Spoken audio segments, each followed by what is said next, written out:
Early, so this will not take too long at all. Tiffany Stoner, Amy Oliver, looks like you're both running for the House District you filed today. Tiffany, start with you. Where you're running and why are you running? Good question.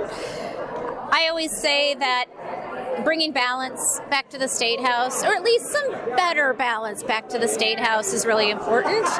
And at this point in my life, I don't feel like I can let politics be done to me. I want to take part in the process. Amy? I am an attorney. I'm a former teacher, and I am a school board member. And so what really motivates me is education funding. We are not fully funding public schools, and I'm seeing that on the ground in a small rural district. I live in Brown County, and I'm on the school board for Brown County Schools. And I have 3 rural districts in my area, and we are just really struggling. I heard the legislature just this week say, oh, well, they could go get referendum funding. And, you know, you make us go beg to the voters, oh, please let us have enough money so our teachers can not be on welfare. That is just not where we need to be right now. So that is what motivates me to get involved. Obviously, Brown County, a more Republican area. Tiffany, Hamilton County, Becky Cash. It's actually not Hamilton, it's Boone and Hendricks. Boone and Hendricks. Yes. Still more Republican than Democratic? Well, it's the 23rd fastest growing group of Democratic voters in the United States. So our county party has put in a significant amount of effort to bring out those voters. And so I think in the last election you saw, I had the closest race, actually legislative race in the country. I lost by 64 votes. And a midterm, we're going to make it up. And you, Amy? So in Brown County, it is, and part of Jackson County that I cover is predominantly Republican. But I think we have not been giving voters a choice, and that is what this is all about.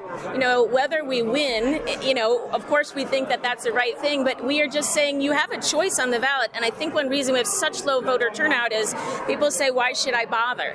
And so we really need people to understand their voice is going to be heard, and we're going to be the ones to bring it here. So it's kind of like, to carbonate myself here, the Howard Dean strategy back in 2004, 2006, which is run Democrats everywhere, but don't run a clay Democrat, run a Democrat that fits the values of the district. So whether it's pro-life, pro-gun, you got to meet the voters kind of where they are. And if you look around this room, there are vastly different groups of Democratic voices in this room.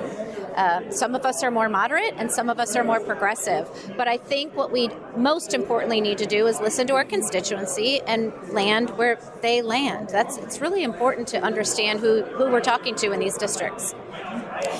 I think that's absolutely true. We have to reflect our district. Now, my district has, as I said, Brown and Jackson, but it also has rural Monroe County, which has a lot more Democratic voters, which is why it's more of a 50-50 district, but does not include the city of Bloomington. But the largest town in my district is Nashville, and it is under 1,000 people who live in Nashville. So we are very rural, and the issues that we have in rural areas, we're not necessarily as much farming. We are the woods. We have Lake Monroe, Hoosier National Forest, Yellowwood, Brown County State Park. So we are very interested in the environment and what's happening within our forests and state management. And one of the bills, that we wanted to see is to have a new innkeeper's tax so that we could make sure we were offering all the things in Brown County. I mean, we don't have the tax base to provide it. We have over 1 million visitors every year, but we have 15,000 people who live there. So we want to make sure that those taxes are being paid by the folks who visit. And those are important things that we really have to look at, is how are we going to pay for public restrooms and public safety. Our police officers go into Brown County State Park all the time, but they don't get paid for that. So we've got to figure out how within our area we can make sure all of our needs are served. And that's what I want to do. We're talking to Amy Oliver, Tiffany Stoner, both candidates for the Indiana House of Representatives filed today. Redistricting, that whole thing that happened a couple years, it seemed like a lifetime ago. It was really just a month ago. What were your thoughts on the whole redistricting thing, and what did your constituents think, and how do you think this will impact the race in 26? Tiffany, we'll start with you. Yeah, I mean, I honestly think redistricting was a gift, ultimately, to this group of voters, or this group of candidates here. And I mean that because it really woke up so many people in Indiana that had not otherwise been politically engaged.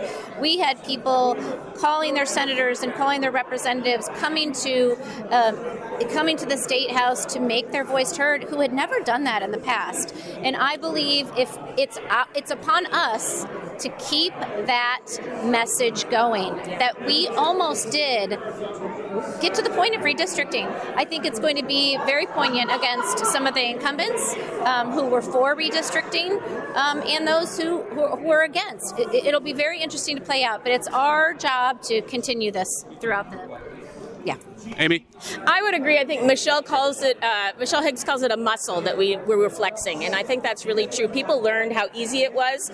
Hey, I can actually have a voice, and then when they listened, that made a difference. And those ones, the Republicans who stood up against their party, that took a lot of guts for them to do, and I appreciate them doing that because that was the right thing to do. But I think it is important that they listen, and that's the lesson I want them to get. All right, thank you. Thank you. I'm Sarah Gullion, Saragullon. I'm running in House District 34. Which is? Which is basically the Muncie area and a little bit outside. Why are you running?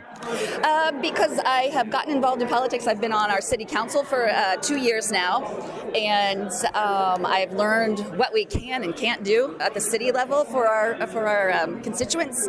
And Representative Arrington had decided to retire and had talked to me about if I would be interested in it. And then I said, you know what? I think that's a great next step to help the constituents of Muncie.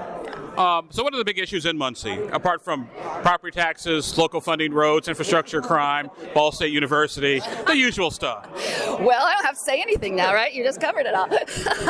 No, those are obviously big things. We also have some housing issues, especially for low-income kind of housing. We've got a lot of renters, obviously, because of being a university town, and also just a lot of our residents also rent. So that's a big issue for us too. In addition to all the other things, we have a little different situation with our school system, but public education is still obviously a huge issue, no matter where you are. How are the schools? What does it done with schools in Indiana? I know there's lots of debate, lots of discussion.